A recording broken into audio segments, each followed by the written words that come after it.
Hello everyone.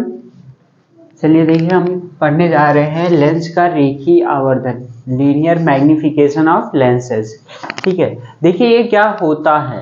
देखिए क्या होता है, लेंस के मुख्य अक्ष के लंबवत नापी गई प्रतिबिंब की लंबाई तथा वस्तु की लंबाई के अनुपात को क्या कहते हैं, रेखीय आवर्धन कहते हैं। ठीक है, कोई देखिए लेंस होता है उसके, ठीक है, लेंस के मुख्य अक्ष के लंबवत नापी गई प्रतिबिंब की लंबाई तथा वस्तु की लंबाई के अनुपात को क्या कहते हैं, रेखीय आवर्धन कहते हैं। और देखिए जो रेखीय आवर्धन होता है उसको स्मॉल m द्वारा प्रदर्शित किया जाता है। मान लीजिए क्या है, ये लेंस है, ठीक है, ये क्या है, इसका देखिए मुख्य अक्ष हो गई, ठीक है, और ये क्या हो गया, इसका प्रकाशिक केंद्र हो गया, C हो गया।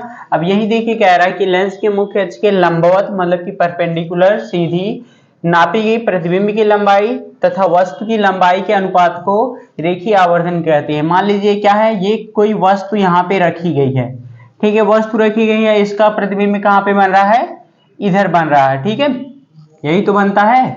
मान लीजिए वस्तु है, वस्तु को क्या मान लीजिए हम h मान लिए, ठीक है, यहाँ से जो वस्तु है वस्तु की लंबाई को h मान लिए, यहाँ पे जो प्रतिबिंब बन रहा है इसको h डैश मान लिए, यहाँ से इसकी जो दूरी हो जाएगी u हो जाएगी और यहाँ से इस प्रतिबिंब की दूरी क्या हो जाएगी, v मानते हैं। ठीक है, तो देखिए क्या होता है, लेंस के मुख्य अक्ष के लंबवत नापी गई प्रतिबिंब की लंबाई तथा वस्तु की लंबाई के अनुपात को रेखीय आवर्धन कहते हैं। ठीक है, देखिए रेखीय आवर्धन को हम स्मॉल m द्वारा प्रदर्शित करते हैं, तो इसका देखिए सूत्र लिख दे रहे हैं हम, रेखीय आवर्धन,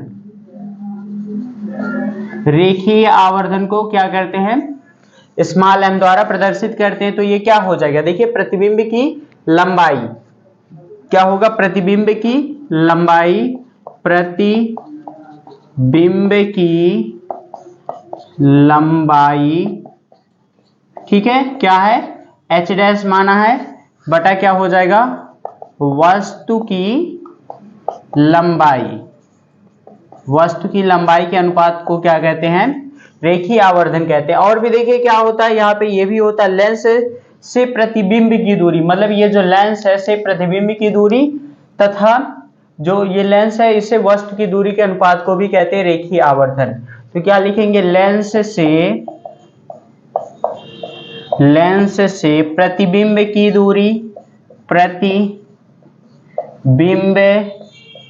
की दूरी क्या है, ये v है, बटा क्या हो जाएगा, लेंस से वस्तु की दूरी, लेंस से वस्तु की दूरी, ठीक है, u, इसी को के अनुपात को क्या कहते हैं, रेखीय आवर्धन कहते हैं। सिंपली आप इसको लिख सकते हैं, m इज इक्वल टू क्या हो जाएगा, h डैश बटा h बराबर क्या होता है, v बटा u। ठीक है, यही क्या होता है, लेंस का रेखीय आवर्धन होता है। ये तो ये सूत्र क्या कर लेंगे, ये सूत्र आप लोग याद कर लेंगे। ठीक है, देखिए दर्पण में बदला रहता है, क्या होता है, यहाँ पे माइनस लगा दिया जाता है। ठीक है, यहाँ पे m बराबर h डैश बटा h होता है बराबर माइनस v बटा u दर्पण की केस में, लेकिन लेंस में क्या होगा, m बराबर क्या होगा, h डैश बटा h बराबर v बटा u ये होता है। अभी ये याद करिएगा, और इसमें जो भी यहाँ पे जो साइन आती है वो चिन्ह परिपाटी के अनुसार ही लिखेंगे। जैसे ये लेंस है, मतलब कि ये मुख्य अक्ष के ऊपर है, तो h डैश क्या हो जाएगा, ये धनात्मक लिखेंगे, और नीचे ये सॉरी h डैश, ये देखिए ये क्या है, ये नीचे की तरफ है, समझ है ना, इसकी लंबाई क्या हो जाएगी, माइनस हो जाएगी, और ये जो h की लंबाई है मतलब कि वस्तु की लंबाई ये ऊपर की तरफ, तो ये धनात्मक हो जाएगा। अब वैसे दूरी देखते हैं, तो लेंस से प्रतिबिंब की दूरी अगर इधर बन रहा है तो क्या हो जाएगा, ये धनात्मक हो जाएगा, ये बाईं तरफ की दूरी ऋणात्मक हो जाएगी। ठीक है, अभी देखिए क्वेश्चन से हम समझ जाएंगे, तो आपको क्या करना है, ये जो सूत्र है ये ध्यान में रखना है। ठीक है, इतना याद कर लेना, m बराबर क्या हो जाएगा, h डैश बटा h बराबर क्या हो जाएगा, v बटा u। अब चलिए देखिए आगे ये भी नोट कर लीजिए कि जो किसी भी प्रतिबिंब का रेखीय आवर्धन वो किस पर निर्भर करता है, वस्तु के आकार पर निर्भर करता है। ठीक है, तो नोट करके इसमें लिख लीजिए, नोट करके नोट, ठीक है, किसी प्रतिबिंब का रेखीय आवर्धन, किसी प्रतिबिंब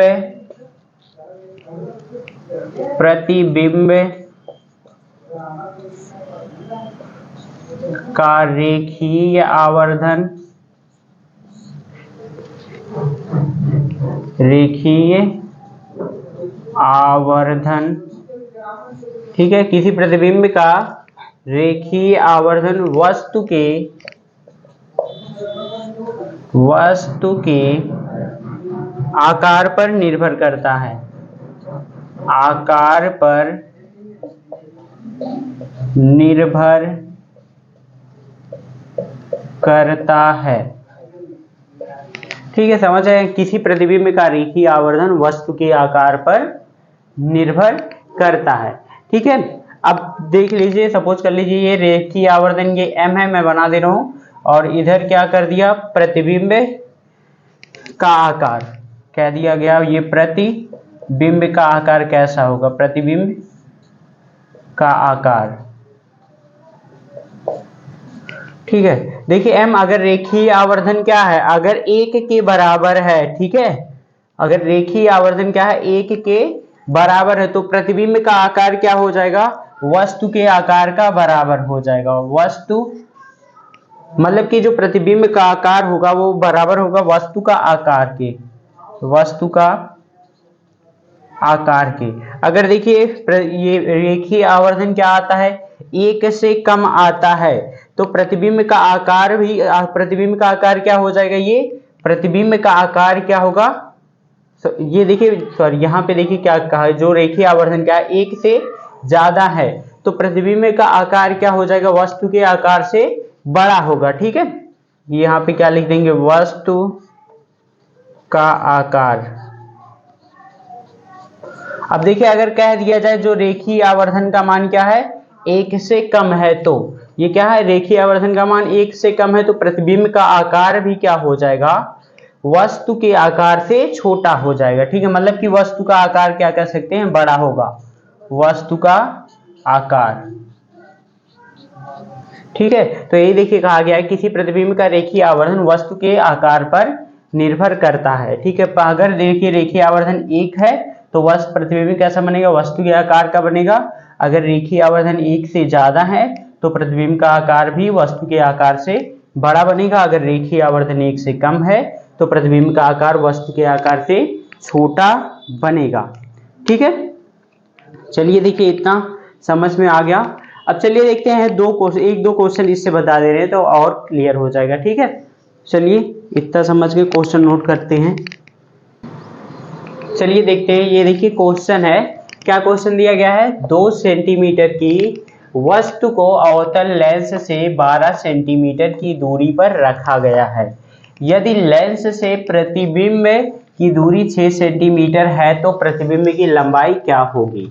ठीक है, सबसे पहले मैं सूत्र लिख दे रहा हूँ रेखीय आवर्धन का लेंसेज में। ठीक है, m बराबर h डैश बटा h बराबर क्या होता है, v बटा u, ये सूत्र होता है। ठीक है, तो देखिए क्या किया दिया गया है, 2 सेंटीमीटर की वस्तु को, 2 सेंटीमीटर देखिए क्या है, वस्तु की लंबाई दिया गया है।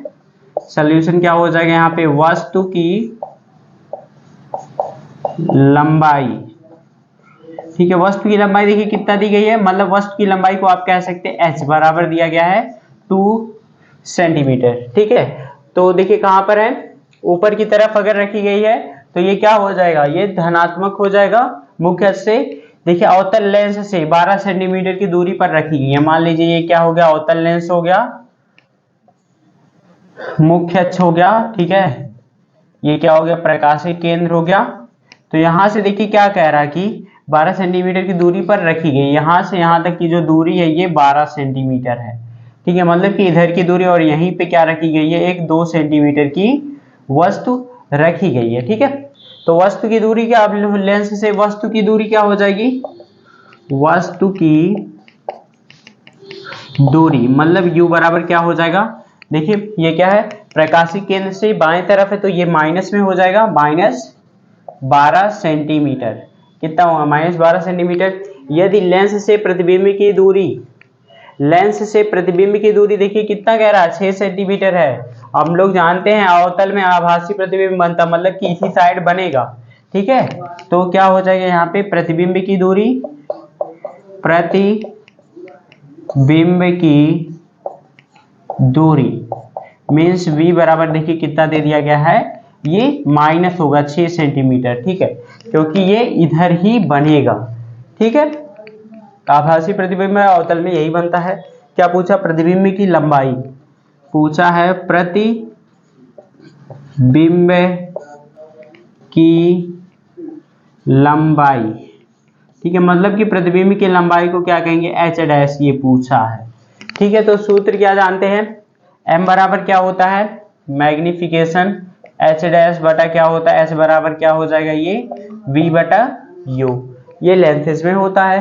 तो देखिए हमको क्या निकालना है, ये निकालना है, तो ये वाले सूत्र से दोनों से निकल जाएगा, ठीक है। आवर्धन नहीं दिया तो कोई दिक्कत नहीं, यहाँ इससे निकाल लेंगे, ठीक है। तो एच डैश निकालना, तो ये क्या कर देगा, इधर जाएगा गुणा कर देगा, एच डैश बराबर क्या हो जाएगा, v इंटू एच बटा क्या हो जाएगा, u हो जाएगा। तो देखिए गुणा करिए, v देखिए कितना दिया गया है, -6, यस 2 दिया गया है, ठीक है, और u देखिए कितना दिया गया है, u दे दिया गया है -12 सेंटीमीटर, ठीक है। u कितना दिया गया है, देखिए u दे दिया गया है, एक मिनट, हाँ, इसको देखिए मल्टीप्लाई करेंगे, u दिया गया है ये 12 सेंटीमीटर दिया गया है। तो देखिए मल्टीप्लाई करेंगे, 6 दूना देखिए 12 हो जाएगा, ये भी 12 हो जाएगा, ठीक है। तो आंसर देखिए आ जाएगा, यहाँ पे आएगा 1 सेंटीमीटर आएगा, ठीक है। तो देखिए मार्कर नहीं चल रहा, तो यहाँ पे क्या कर लेंगे, ये भी 12 सेंटीमीटर हो जाएगा, ठीक है। ये क्या हो जाएगा, माइनस ये 12 बटा क्या हो जाएगा, -12, ये क्या हो जाएगा, कट जाएगा, बराबर क्या आएगा, 1 सेंटीमीटर।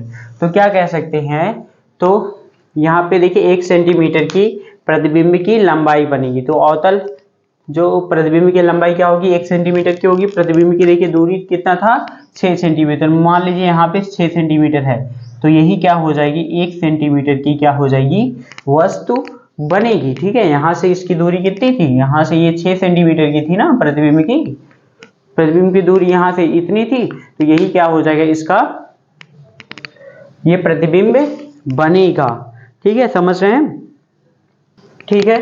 तो आई होप आपको समझ में आया होगा, रेखीय आवर्धन ये समझ गए होंगे, ठीक है। अभी देखिए जो एनसीईआरटी का क्वेश्चन बचा उसको सॉल्व करवाएंगे, तो और सारे क्वेश्चन बता देंगे, ठीक है। तो अभी के लिए इतना ही, ओके, थैंक यू। अगर कहीं पे भी कोई प्रॉब्लम आती है तो कमेंट करिएगा, ओके।